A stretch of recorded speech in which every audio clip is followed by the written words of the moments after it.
Hello and welcome to the Avrum Rosensweig Show.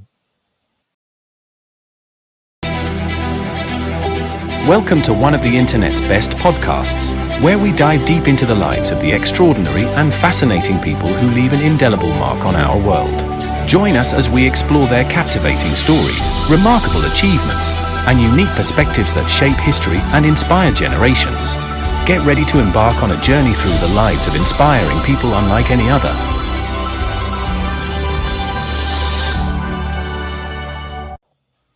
Hi, and welcome to the Avrum Rosensweig Show. My name is Avrum Rosensweig, and I am very delighted to be here with you. Thank you so much for listening and for viewing, whatever your predilection. This show is all about honoring humankind. It's really giving ourselves a pat on the back. And the reason why I do that is because I think we need it. I think there's an awful lot of criticism out there and it's sort of a very dark approach to humankind at this time.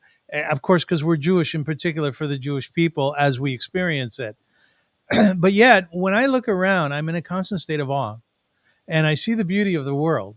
Even my new cat, Jack, just mesmerized by the ability of this cat to jump from a standing position to the top of a credenza, maybe 8 feet tall.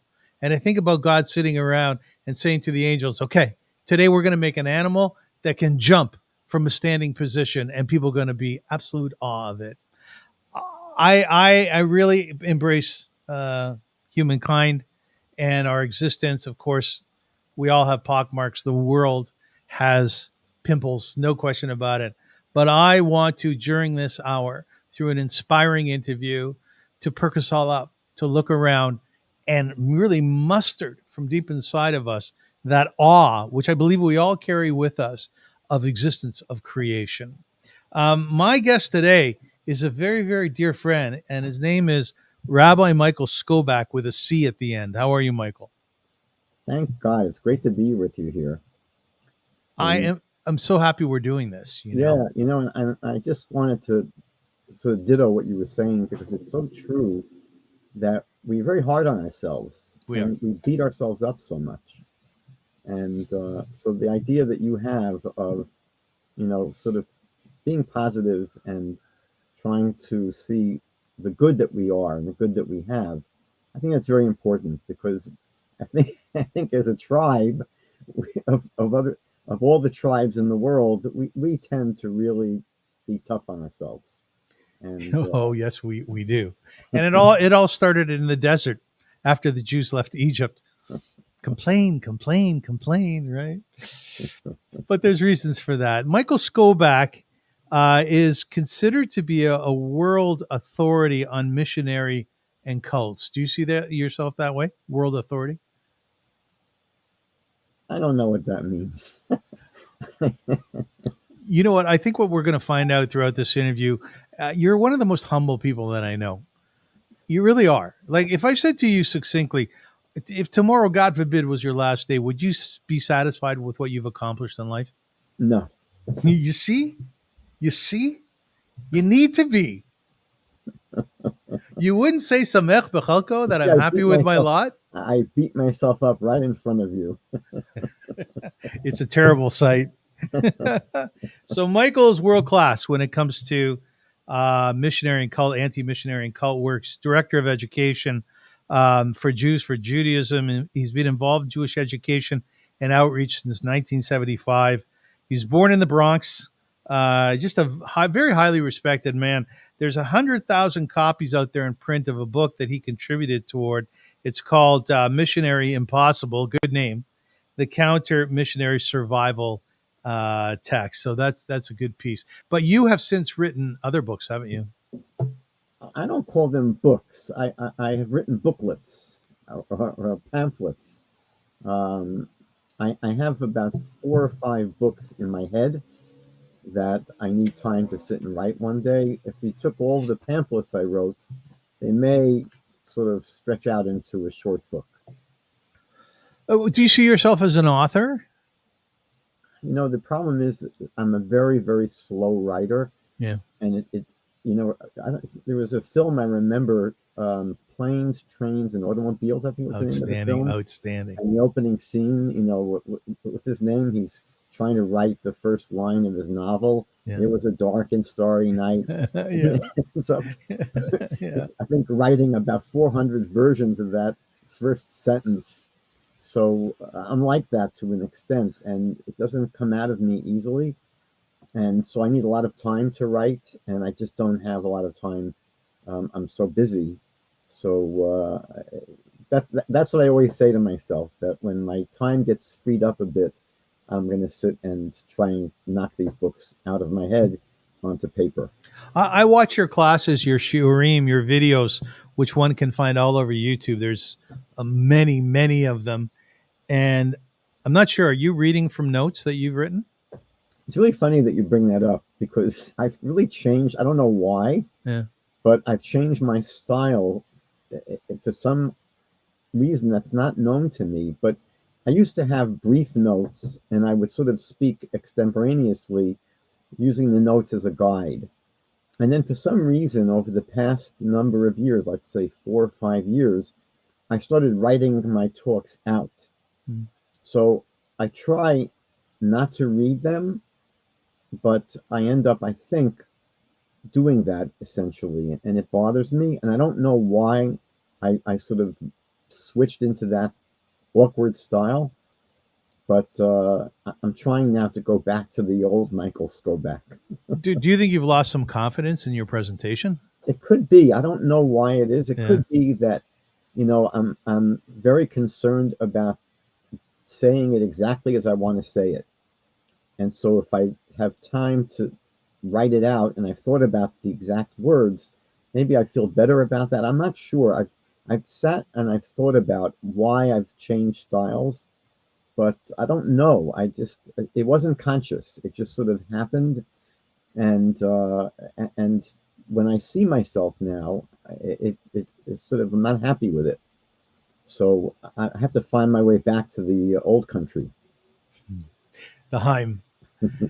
Tell me something. You say that you sit and you think. So I have this image of you in your office, which is beautiful. You're a bibliophile. You have so many books in Sforum. Do you literally just sit there and look at the ceiling and think to yourself, I need to work this through? Or is it more organic throughout the day, your thought process? I don't do a lot of thinking here in this office. I do a lot of my thinking um, walking or while I'm eating, um, when I'm showering. When Yeah. I'm showering, I think the water that's splashing on me Yeah. sort of it jars my thinking. I don't know why. So many ideas come to me when I'm thinking, and I'll tell you something strange Yeah. that I've had things come to me when I'm sleeping. Uh, Um, Sometimes not planned, but oftentimes I'll think of things before I go to sleep, and they'll come to me while I'm sleeping. It doesn't happen a lot, but it's happened a few times, and it's very, very eerie when I get up in the morning and I say, "Whoa!" yeah. There's a concept in Judaism called Ruach HaKodesh, I don't think almost that like challenge. Do you think that's a form of it? no. Um, I'll tell you that if there's ever a time when I think maybe I'm getting like a whiff of that, Yeah. so I do a lot of counseling, and many times in the middle of a counseling, I'll find myself saying something, and I'll say to myself, "Was that me?" Yeah. That I say, there's no way in the world I would have said something like that. Yeah. And so there are times when I really think that certain thoughts are put into my head or certain ideas are put into my mouth, maybe. But um, I definitely have occasions where I think something else is operating beyond me. So is that God? I assume it must be, but it's sort of a scary thought, like, because we know that we don't believe there's prophecy anymore, and I don't think that I have Ruach HaKodesh, the spirit of holiness, but it could be that ordinary people can get inspiration that comes as a gift. And I don't know if we have to classify it in these lofty spiritual terms like, Ruach HaKodesh, the spirit of holiness. Yeah. It just could be that, God in his grace gives us a helping hand, and, maybe puts thoughts, or the germ of a thought comes into our head, and it's like a little bit of a hint that we get, and you have to run with it, and you have to sort of get the hint. But it just strikes me sometimes that I will end up saying things, and I check myself and I say, there's no way in the world I would have said something like that. Right. That Right. didn't come from me. Right. From a logical point of view, what do you think it is? From a logical point of view. Wasn't there a song by, who was it, Supertramp, called The Logical Song? I actually don't know that song. Yeah, you have to Google it after we get off. So I don't know if in when it comes to issues like this, if I want to be too logical. Yeah. I have a mystical side, so I am very happy letting that ride and say, I don't know where this comes from, and I do think that it must have some connection to the Almighty. Although I don't think that I'm on a level where he communicates with me that directly, and probably all human beings probably get these um, sort of tips or hints or little rays of light that somehow we get all the time. It's just a matter of being open to it. There's a famous teaching. I mentioned this, I think, last night in one of my classes, that Abraham, the famous first words that God says to Abraham are Lech Lecha. It's hard to translate, but let's say, go to yourself. Mhm. And one of the great Hasidic masters said that God really says that to everyone. God communicates that to everyone. Abraham heard it. And it's interesting that there's a famous teaching um, among the mystics that whenever you see the first time something happens in the Bible, the first time a word appears, or the first time a letter appears at the beginning of a word. So that's very special. That's sort of like the headquarters of that word. And the very first question in the Bible is the most important question. It's the ultimate question. And that question was when God says to Adam, Ayeka, where are you? Yes. And so the mystics say that that's the ultimate question, because God is always asking that to each one of us. That in a sense, every day we're being confronted with that question. Where are you? What's going on in your life? How far have you come? You've been given gifts and abilities. What have you done with yourself? So I think that, God does communicate with us all the time, and it's just a matter of being aware and open to hearing it. Does God ever not exist for you? No. I should say that that's at this point in my life. I did not grow up as a believer in God, and it took me a while. It was a slow process, but when I came to understand the reality uh, of a creator and of a God that runs the world, I've never entertained the idea that he checks out or goes on vacation or isn't real at some point. Did faith organically build up inside of you? It's a very good question. It's like the question of why I switched speaking styles. Yeah. It, I know that I went through a process. Um, I really first became interested in Judaism um, sort of way before I became interested in God.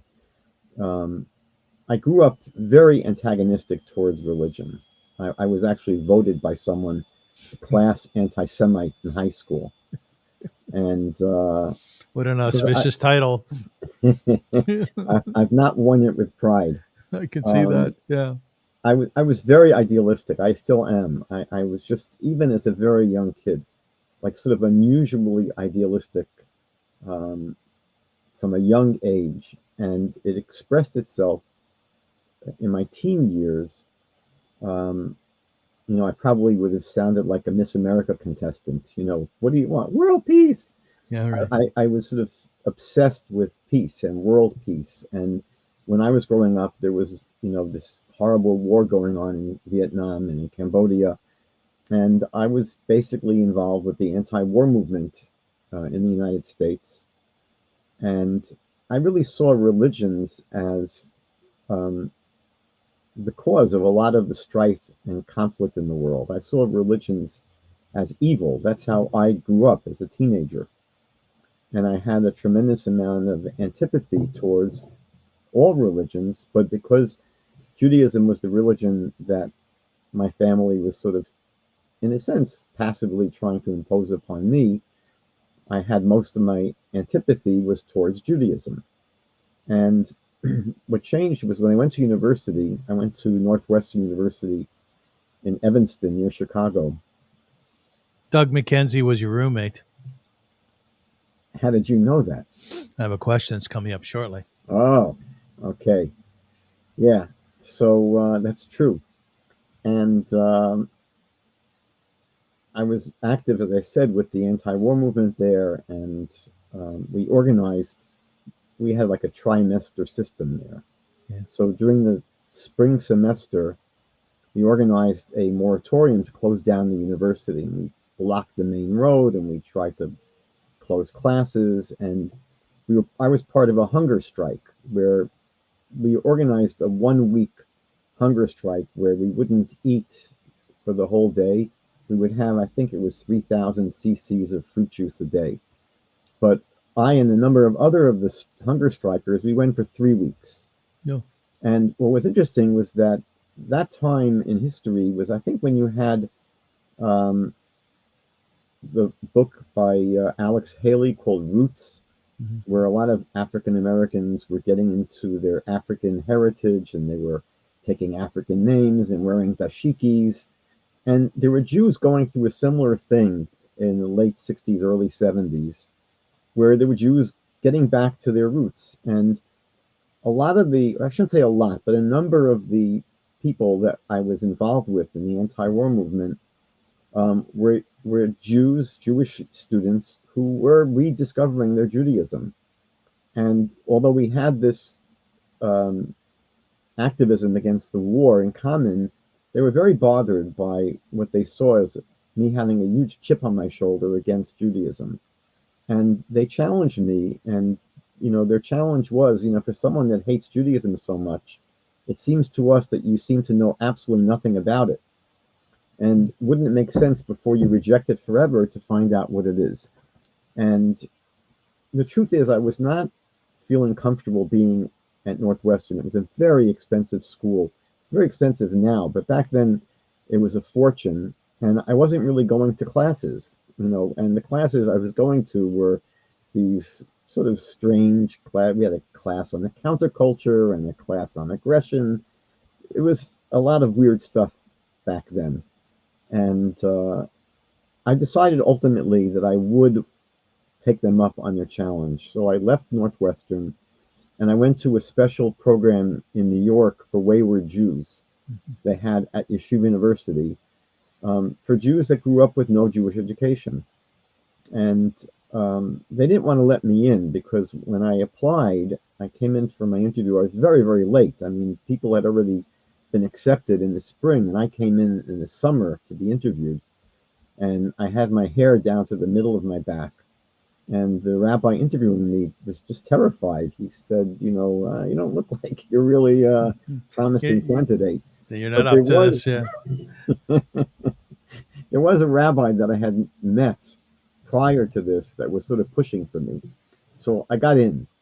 And what was really amazing was that I discovered that all of my ideals as a hippie, I found in Judaism. The idea that we're a people who for 3,000 plus years have sacrificed in order to make the world a better place. And I discovered the universal vision of Judaism. Um, Everything that I was learning was just blowing my mind.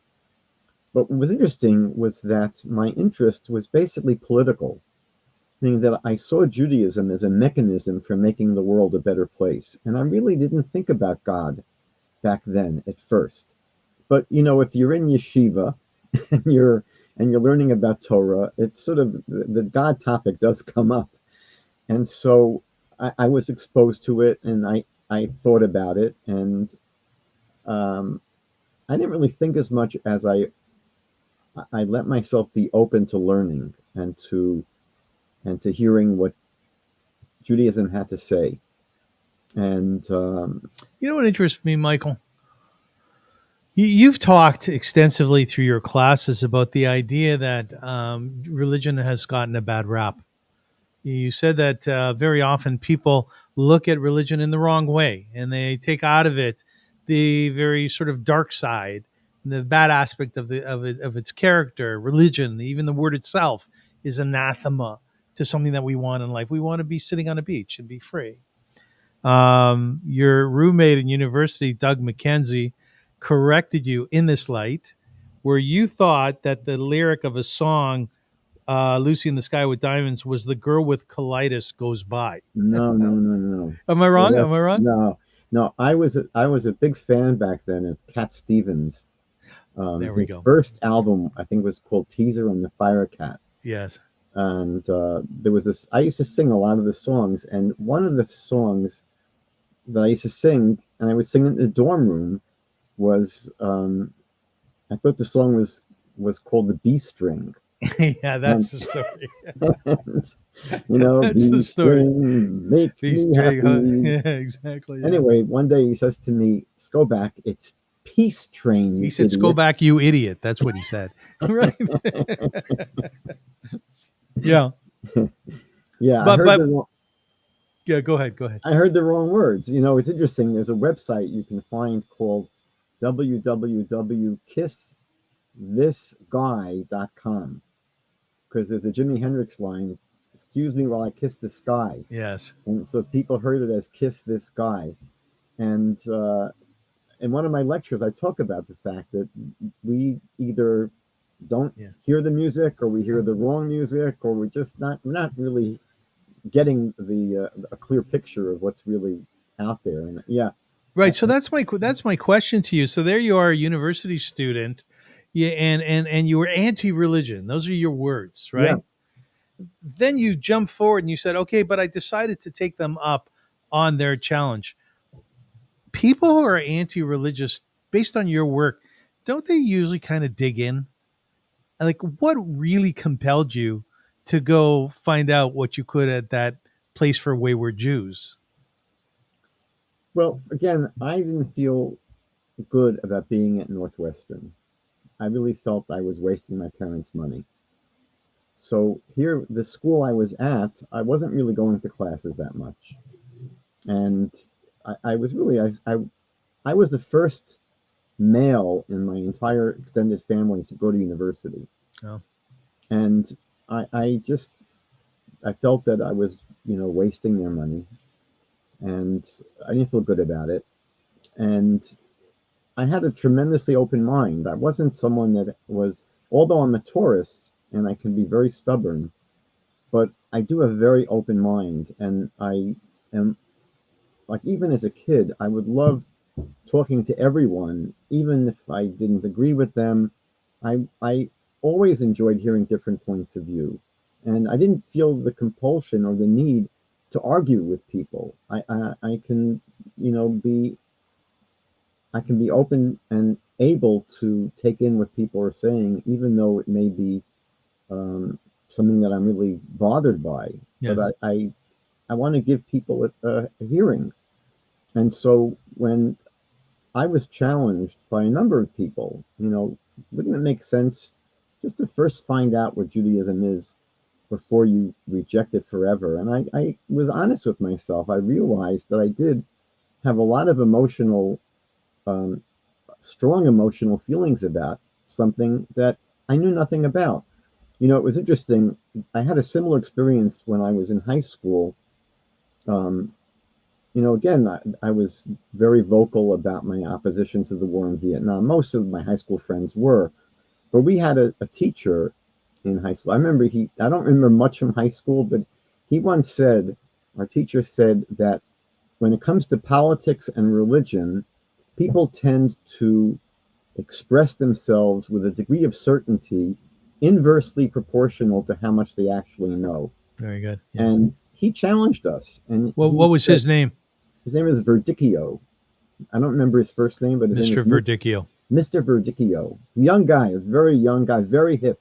Yeah. And he himself probably was very anti-war, but I remember he would chide us and he would say, "What do you guys know about the history of the conflict in Vietnam?" And he made me feel very small because here, I would argue with people. I would argue with my parents a lot, about Vietnam. And, he got me to realize, Skobac, you're a big mouth Yeah. because you have all these strong feelings, but you don't know anything. And so I think, in a sense, it primed me for the challenge of my university friends who said, you have all this negativity towards Judaism, but you know absolutely nothing about it. And I didn't. I didn't know anything about it. And so I, I, I think I recognize that this is not a healthy way of going through life where you formulate strong opinions based on zero knowledge. Yes. So I felt it was important for me to make that move and find out about Judaism. I mean, I don't think that I felt I was signing my life away. I could have gone to New York and I could have hated the experience. I could have left after a year. I could have gone back to Northwestern. I didn't know what was going to happen, but I was shocked. I was really very, very surprised how so much of the idealism and the vision of Judaism aligned with my ideals and my vision. And I have to share with you something else that impressed me. And again, it was part of trying to be honest with myself. I had to realize, and I did realize, that as basically a hippie, my idealism was very sloppy. It was very, very sloppy. When did I have a chance to express or manifest my idealism? So it was very random. If someone happened to organize a protest that I could go to, or if I happened to get into an argument with someone about the war in Vietnam. But it wasn't really integrated into my life, my idealism. And what really struck me about Judaism, it really captured my imagination, was that I began to see Judaism as a holistic, integrated system where you can really live your idealism 24/7, meaning there isn't a moment of life that's disconnected from your values and your ideals. And to me, that was very, very appealing to be able to live a life where everything means something, everything is significant, everything has a purpose, and everything expresses your most deeply held ideals and values. And I think that itself probably is one of the most powerful things that drew me in. And I think over the years, it took me probably, I would say, about 2 years of thinking about God and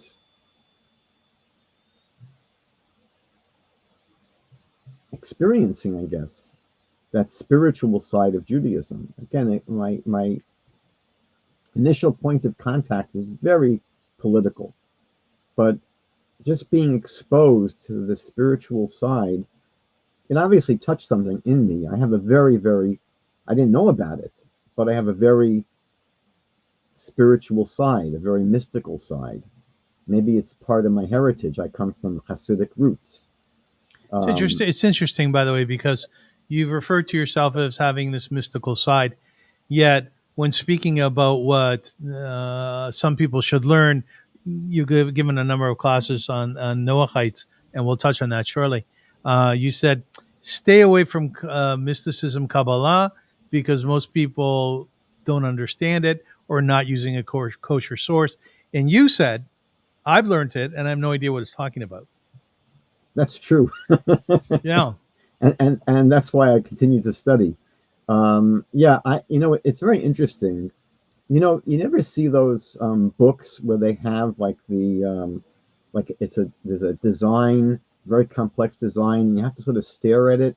And Yes. once you stare at it, it pops into this three-dimensional image. Yes. I forget what it's called. But I remember many years ago, there was a rabbi that came to Toronto and he gave a talk at the Minsk Shul downtown.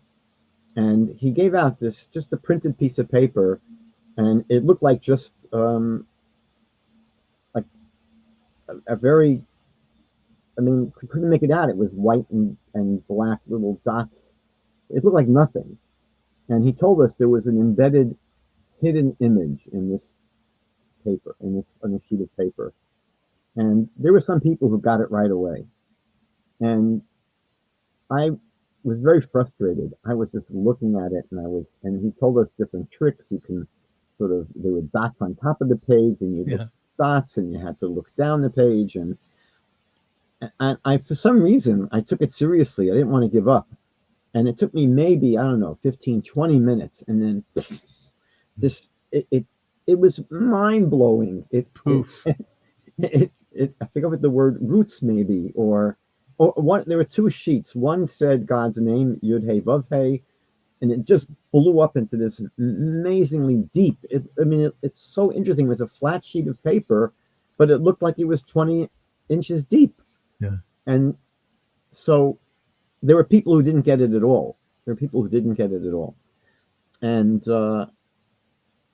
so I started studying with an amazing, amazing person here in Toronto about 5 years ago. Incredible fellow. He was a convert from a Polish Catholic family, grew up in Kuwait, and just an absolute genius. And he was half my age. And he was teaching Kabbalah in Yiddish to 70-year-old Hasidic Jews. You're kidding. I'm not kidding. He tragically passed away a few months ago at the age of 39. I'm sorry. But I would drive him up to Thornhill, and we'd have a chance to speak, maybe in the car for at least half hour, 40 minutes every time we did this. Can we say his name? Rabbi Yosef David Kidabinsky. Rest in peace. Yeah. So I remember I went to his class for several years, and I said to him one day, I said, you know what, I'm not getting it. I'm just not getting it. So he said to me something interesting. He said, I've had big rabbis, like really, really, senior rabbis, ask me to teach them Kabbalah. And I would try to teach them, and they couldn't get it. They couldn't get it. And he said, I've taught this to people who knew nothing about Judaism, and they got it in 5 minutes. And so to me, it reminded me of that sort of, the optical illusion image, where some people just they can get it, and some people, no matter how hard they try, can't get it. I think part of it is being open to it, and I think I approached Kabbalah with a lot of fear and a lot of I think I overthink it. I think that's probably my problem. I overthink it, and there's a line in a movie, I forget where it's from. I'll probably think of it tomorrow, but there's a line in a film I remember where someone says, you just have to let the waves wash over you, something like that. So I think that, if I was more relaxed and didn't overthink it, and I just let the ideas of Kabbalah just wash over me, and just sort of let them come in, maybe I understand more. But the truth is, I've been studying now for a number of years. I feel I don't really get it. The truth is, my wife tells me this, you probably understand more than you think you do. But in the depths of my heart, I say to myself, I don't get it. And And the reality is that I'm studying, the original source material in the original language. I mean, I'm studying, let's say, primary and secondary sources in Hebrew. When you get people that are not Jewish and they say they want to study Kabbalah, so they're going to be getting tertiary sources, and then beyond that, translated 10 times, written in English, and usually by people who are not really Kabbalists. Mhm. There are plenty of people out there. There's a famous saying that the Zen Buddhists have, which is, he who says doesn't know, and he who knows doesn't say. Mhm. So, yeah, I don't encourage, especially Noachites and non-Jews, to start with Kabbalah. It's just, to me, it's going down the wrong track. I think that there's plenty of much, much, much more relevant stuff to study initially. And, there's maybe time down the road for jumping into the deep water. But I do not, and even for Jewish people, I have met many Jewish people, and the first thing they want to study is Kabbalah. And I say, I don't recommend it, not at first. Maybe when you turn 40, it'll become easier to you. Rabbi Skobac, a question for you. I've asked many religious Jews if they like ritual, because to be a religious Jew is to be ensconced in ritual. Now, the answer has been more often than not, no, I do not. And when I speak about ritual, I mean that there are pages and pages in the Talmud about what your sukkah, that booth that we build after the high holidays, what the measurements have to be. There are pages and pages and pages in Halacha Jewish law about how much matzah, right? Unleavened bread we need to eat at the Passover Seder. The mikvah, how much water needs to be in it. Do you like ritual? So it's a great question, and no one ever asked me this before. So my mind just divides your question into two parts. The first part, which is deriving all the details and going through all of the very complicated source material, which means going through the Talmud, the commentaries to the Talmud, the codes of Jewish law, the arguments back and forth. I don't find it distasteful, but I'm not drawn to it. Meaning that when, the Talmud says you should study that which your heart is drawn to, that which your heart desires, I'm not drawn to the study of halacha and deriving it and going through, what's often a very complicated process. I do study halacha, meaning that to function as a Jew, you have to know what to do. But getting from, the origins of our rituals in the Torah to the way that the sages finally codify it in the codes of Jewish law, it's very, very complicated. And it requires a lot of patience and a lot of time. And I'm not drawn to the process of that how the halachic process of deriving Torah law and codifying Torah law. It's interesting that when I have spent time studying it, I find it very enjoyable. Like when I was in Israel, studying for smicha, studying to get ordained as a rabbi, we spent, I think, 5 months studying the laws of shechita, of slaughtering animals. And I loved it. I absolutely loved it. But I didn't have a choice there. I mean, I had to do this, in order to get Yeah. smicha. Yeah. So we spent, first of all, we studied the passages in the Talmud. We studied all the commentaries. We studied the Code of Jewish Law and all the commentaries to the Code of Jewish Law. And to me, there was a certain beauty to it, really beautiful. And it's because I went through it and I got to see the beauty that's there. But I have to say that normally, like now that I'm not in rabbinical school and I don't have to do it, if I have a choice to study, 10 different things, that's not going to be the first place I go. So when you ask that question, do I enjoy ritual? I don't necessarily I don't seek after the study of how we arrive at the rituals that we do.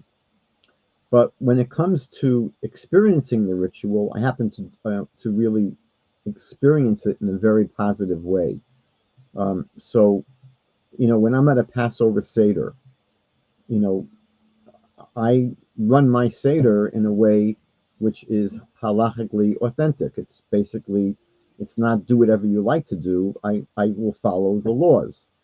And the same thing with experiencing Sukkot, building a sukkah, and choosing the Daled Minim, the 4 species that we take on Sukkot, and observing Shabbat. And to me, the experience, like to me, there's nothing higher in my week than experiencing a Shabbat. It's otherworldly. For me, it's an otherworldly experience. And the same thing with really everything that I do. I would say that the one ritual that I have a hard time with, because I think it's often sabotaged in the Jewish community, is prayer, at least communal prayer. I do enjoy when I take moments to pray on my own, meaning that not communal prayer, but private prayer, personal prayer.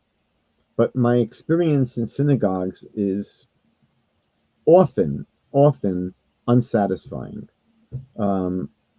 I think there's a tendency to rush through the prayers, and it irks me. I remember when I was in Los Angeles once, I went into a storefront minyan. It was a Breslov Hasidic minyan in Beverly Hills. And I'll never forget, you walked into this storefront, and right there, it was like, I don't know what you call it. If you go on a highway and they're doing construction, what are the big signs? What are they called? I guess a sign, a big sign. So there was a huge sign, in like the highway yellow or whatever. And it said, caution, slow davening. They're warning you. That's great. That we take our time here. And I used to go to this place when I visited Los Angeles. I went several times, and I loved it. I just absolutely loved it. There's different ways of eating food. Like in North America, we have the fast food restaurants where you basically inhale your food, and then you have people who go to restaurants where they're serving gourmet food, and you don't rush through the meal. You want to savor the meal. You want to, there's what's important is the presentation, and you take your time, and you're going to have wonderful conversation. I reminded you once, and you didn't remember, that there was a time many years ago where you were of the ilk that you had to chew every morsel you put in your mouth like 40 times. You don't remember that, do you? It's not true. It is true. No, I was there. I never had a number, but I can be a slow eater, and that means I will often, not all the time. If you ask my wife, she'll tell you that I can eat a piece of pizza pretty quickly, but other You'll kinds scarf of it down. Rabbi, let's go down a different road here. You're considered world renowned for your work with anti-missionary and cults, and good for you. Kol hakavod, well done. It's interesting, by the way, when I posted that I was going to be doing a show with you, someone responded, yes, and he's not doing a very good job. Now, it wasn't in reference to your abilities, because you're outstanding at what you do, but it's more so that there's a lot of Jews who are being converted. My question to you is, within Judaism, and please tell me if I'm correct on this, within Judaism, I understand that at the core of our learning of the Torah is the idea that I am to be a Jew because I was born a Jew, and you are to be what you are, a Christian, a Noahide, whatever it happens to be. Christianity believes, however, that they are believers in Jesus, and I have to be as well. Why don't they have that component of Judaism where they say, live and let live? Why your fight? Why is it necessary? First, we have to realize that there are over 2 billion Christians in the world. Yeah. And believe it or not, there are over 30,000 denominations. Whoa. So it's not a monolithic religion. And they, if you study Christian history, they've gone to war with each other, where they've killed each other over disagreements about doctrine and about belief. So the idea that every Christian is invested in making sure that every other person in the world embraces Christianity, that's not true. There are many, many, probably the majority of Christians have a very much of a live and let live attitude. And they've actually ensconced this in their official statements. So, for example, the largest Protestant denomination in Canada is the United Church of Canada. So they, years ago made a statement totally rejecting the, the idea that they have a mandate to convert Jews to Christianity. And for the most part, the Roman Catholic Church, which is probably 1 billion Christians, probably the largest segment of Christianity, they essentially are disengaged from trying to convert people. They may do it in a very passive way sometimes, but in general, they might say officially on paper that they have a evangelistic mandate to the rest of the world, but in reality, they're not so much engaged with trying to influence and convert others. So we're really talking about a slice of the Christian world. It's a big slice. Talking about essentially conservative Protestants. In different parts of the world, they're different sized groups. So, for example, in the United States, we're talking about 25, 30, maybe 35% of the American electorate, American citizens identify as evangelical Protestants. In Canada, it's like only 10%. Mm-hmm. Mm-hmm. So I would say that the majority of Christians don't feel that they have any kind of pressing need to convince everyone else in the world to join them. Now, the reason that there are some Christians, and it's not a small number, we're talking about hundreds of millions, but the reason that they have this idea is not a mystery. It's what their Bible says. The Christian Bible says very, very clearly, if you've ever been to a sporting event in North America, at least I don't know what happens now, but years ago, there was always someone that had a big sign that said John 3:16. I remember at the O.J. Simpson trial, there was always some Michiganer. Whenever the CNN camera showed up, there was some guy, big sign, John 3:16. When I was living in New York, they would carve it into phone booths. It was all over. What is John 3:16?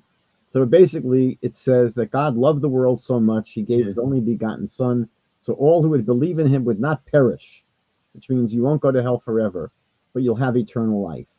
So for Christians that take their Bible seriously, they believe that what it tells them is that if a person does not come to faith in Jesus, they will spend their eternity burning in hell forever.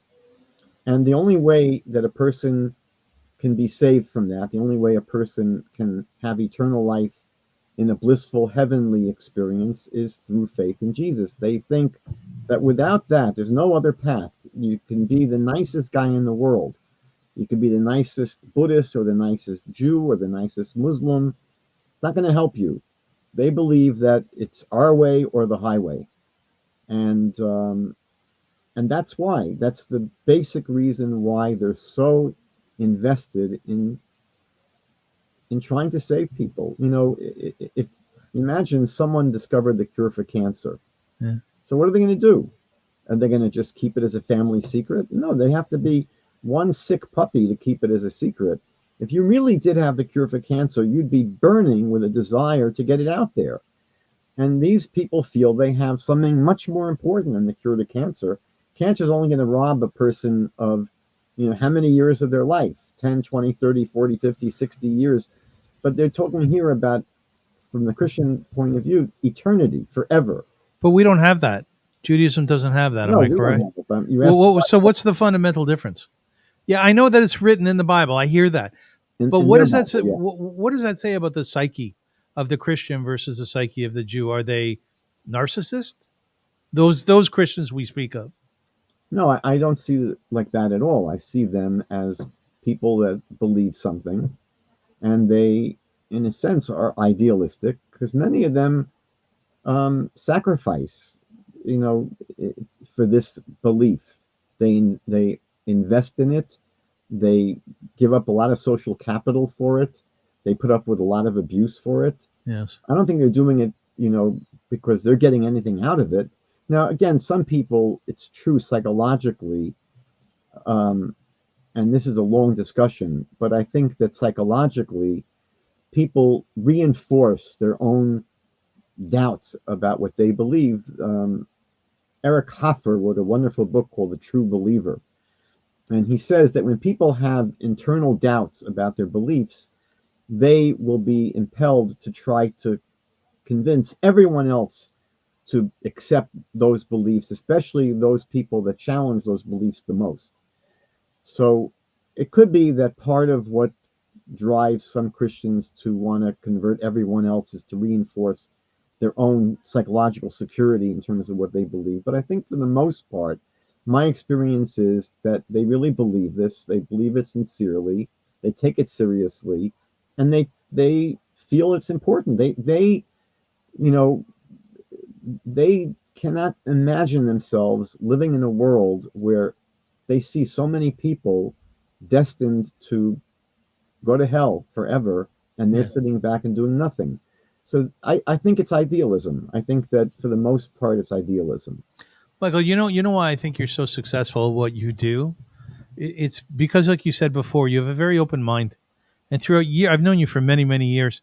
And every time we talk, you'll always explain to me there's a propensity, I think, amongst many Jews to be highly critical of Christians, to be highly critical of the evangelical.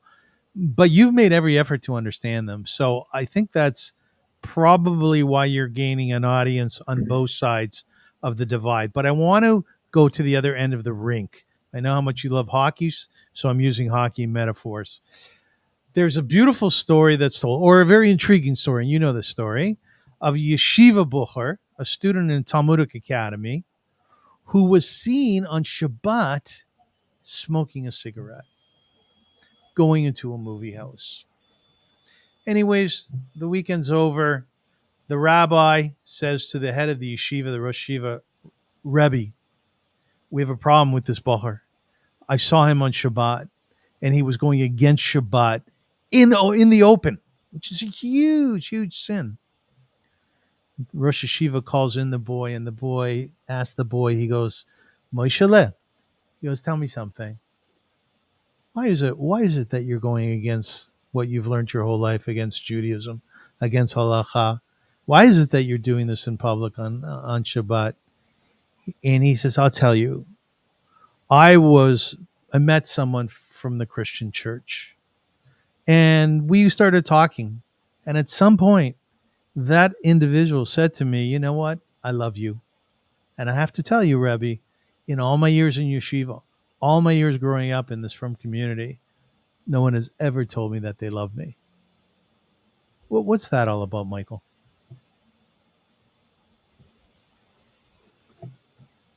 I don't know. Um, I think that culturally, it's interesting that people operate, or they carry themselves differently in different cultures. In the Christian culture, it's just very, very common to verbally express your love for others, to tell people you love them. Um,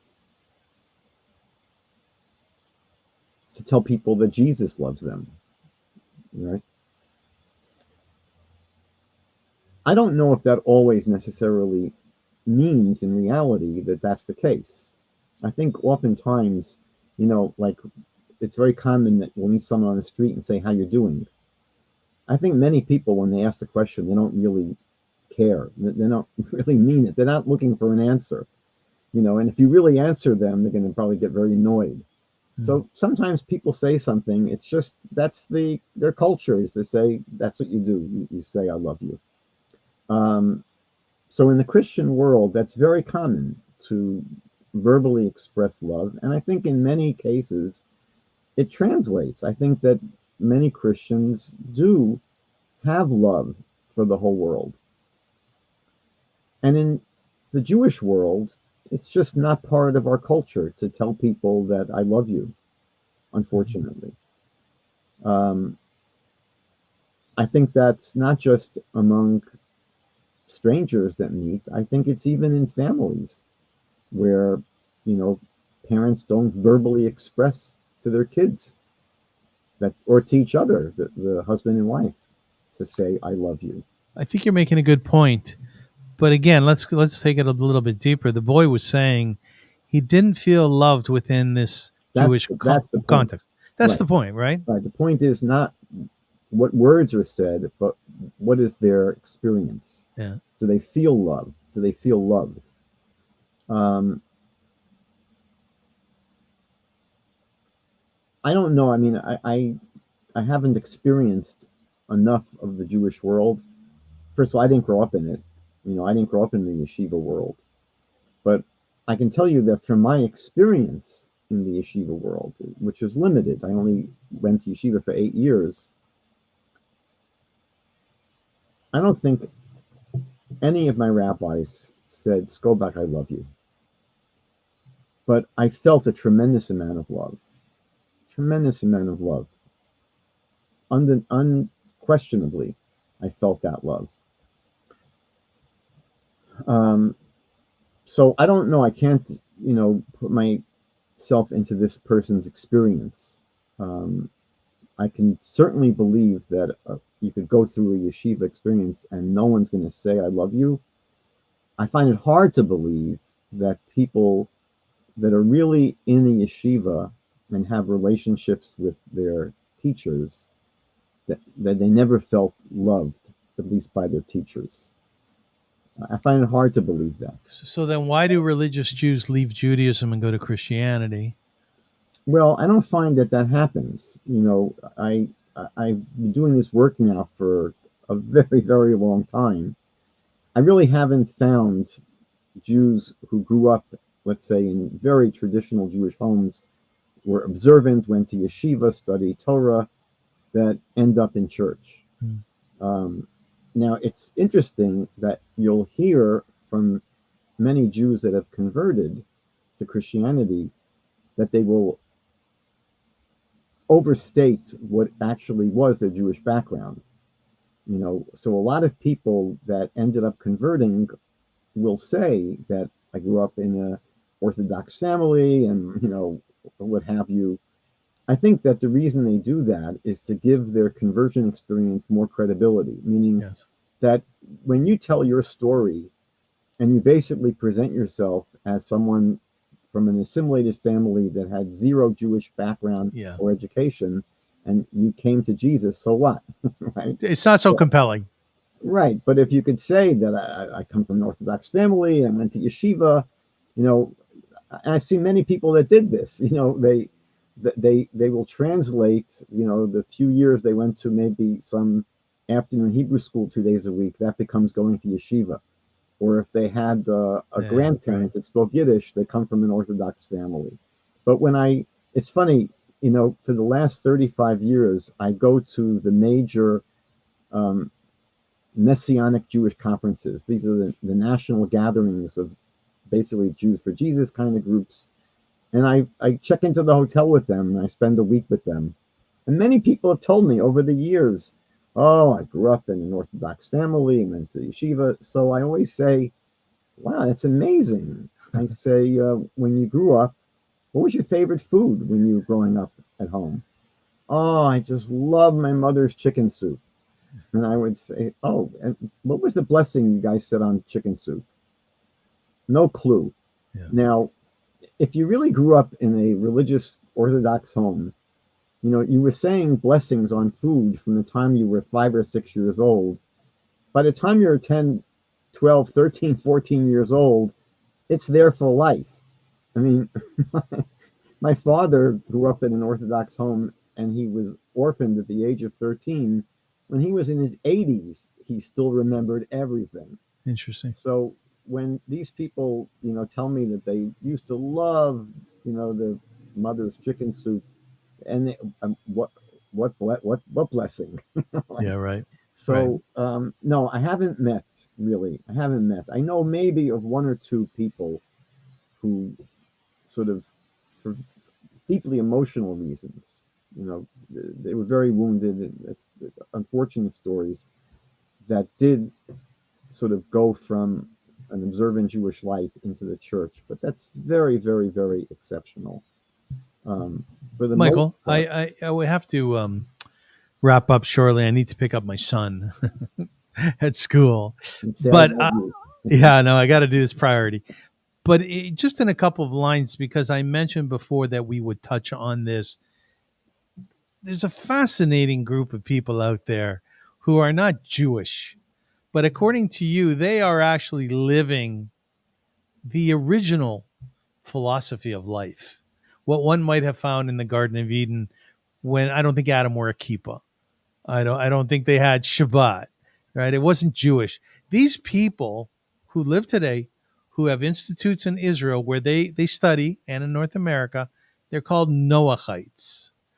You teach Noachites. What is a Noachite? So what's really interesting, and I'll try and do this briefly, is that one of the fallouts, one of the results of this whole, it's a massive movement to convert Jews. It's been going on now, the whole Jews for Jesus movement, which started, let's say, in the late 60s, and it ended up prompting, Jewish groups like us here, Jews for Judaism, to respond to this aggressive Christian effort to convert Jews. So there's been sort of this Christian movement to convert Jews and a Jewish response.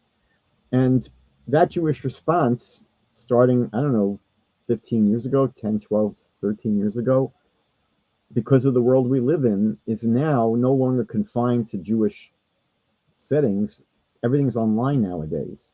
Mm-hmm. So because of that, you have now a whole Christian world that is being exposed to Jewish ideas for the first time ever.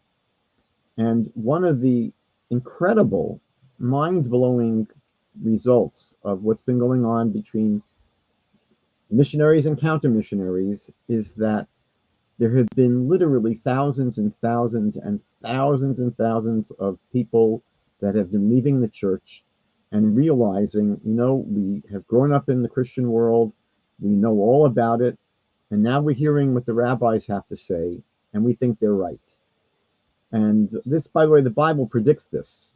The Bible actually tells us that one day 10 people from every nation of the world are going to grab hold of a Jew and say, we want to follow you, we've heard God is with you.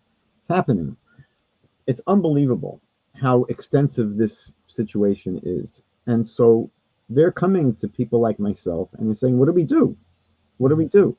Now, many of them want to convert to Judaism. They think that's where it's at. And many of them will. Many of these people that have left the church will convert to Judaism. Just had a family from Saskatoon. It's an unbelievable, crazy story where this whole family, I think mother, father, and I think 5 kids, all converted, and they've like sort of quadrupled the Jewish population now in Saskatoon. I imagine. So some of them will convert, but for many of them, it's not going to happen for various reasons. Many of them may have a spouse that's not interested in converting, or they may not be able to afford for many of them to move into a Jewish community and convert. It's very, very, Jewish communities are expensive. And if you're living in the boondocks somewhere where you're paying, almost nothing for your rent, and you're going to have to move to a place where your rent's going to quadruple, it's just financially difficult. So there are people who, for various reasons, um, either they're not ready to convert, maybe they don't even want to convert, maybe they're not, it's not the right time, whatever it is. So they want to know, what do we do? And what Judaism believes is that there was an original spiritual path that was basically given to Adam and to Noah, meaning that when God created the world, we don't believe as Jews that he ignored the world for 2,400 years until he finally spoke to the Jews at Mount Sinai. It's impossible to believe that God creates the world and ignores the world. So as Jews, we believe that God revealed universal laws of morality, universal moral principles to the first human beings. And that is essentially what we refer to as the Noahide path. And everyone in the book of Genesis, basically, that lived, people like Noah, Shem, Aver, Melchizedek, all of these non-Jews, people that were not part of Abraham's family. And even Abraham's family, obviously, was involved with this teaching as well. But certainly all the righteous people in the book of Genesis, there was no Judaism back then, there's no Torah. So what do? So they're following these universal principles of morality. And so what we tell people that are not Jewish today, that are interested in knowing how they should live their lives, we say you should have a relationship with God, which is done through prayer, speaking to God like you speak to a friend, and follow the laws of morality, live a moral, decent life. And that's what God wants if you're not Jewish. Now, what is not clear yet is they're so drawn to so much Jewish stuff. How much Jewish stuff can they do? This is being, debated among different rabbis. We're not going to solve it right now. I've often asked some of the leading rabbis in Canada, can a Noahide put a mezuzah up on their house if they want to? Can they do this? Can they do that? So these things are being worked out. Think about this, an embryonic movement. It's just basically talking about something that in modern history is now about 30, 40 years old, and that's it. So these details are being worked out. But basically, it's the idea that there is an original spiritual path that non-Jews have followed throughout history. In the times of the Second Temple, 2,000 years ago, we're told there was a movement called God-fearers. These were non-Jews in the Roman world who admired Judaism, and they didn't want to convert. And so they would hang around in the backs of synagogues, and they would live as these righteous Gentiles. That's basically what the Noahide movement is all about. And it is developing, it is growing. As you mentioned, there are now several institutes in Israel, which is becoming a real source of instruction for these people that are literally, they're coming from the Philippines and from Singapore and from Malaysia and from Egypt and from Europe and from South America. It's quite mind-blowing how extensive it is. Rabbi Michael Skobac, thank you so much for doing this interview. My pleasure. I thought you were magnificent as always. You were wonderful. Thank you. You as well. Yeah, no, I appreciate you saying that. Whenever I watch your shiurim, your classes online, you're not afraid, of attacking some really, really challenging questions.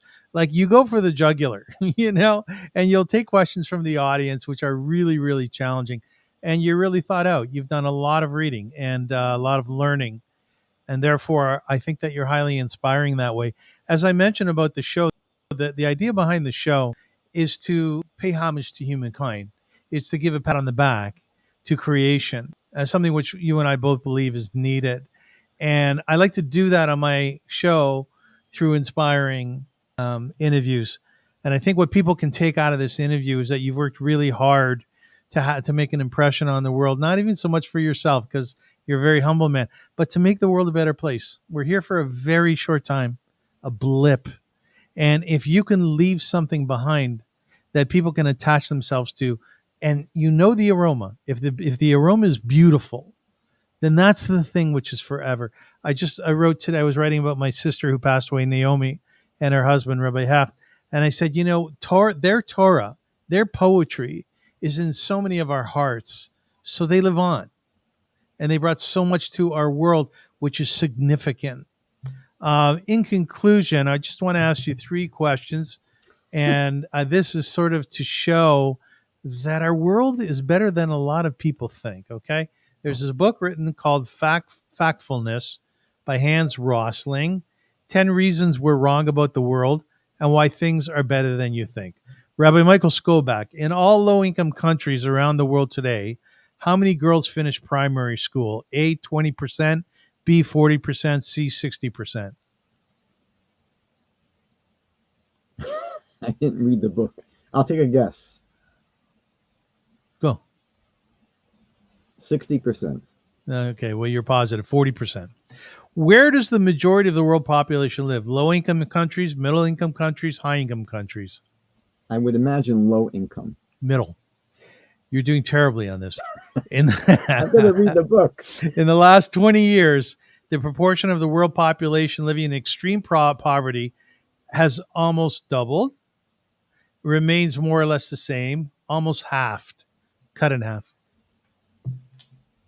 I would venture to guess has remained the same. Cut in half. Really? Yeah. That's surprising. That's probably why you left Northwestern. You're not a great student.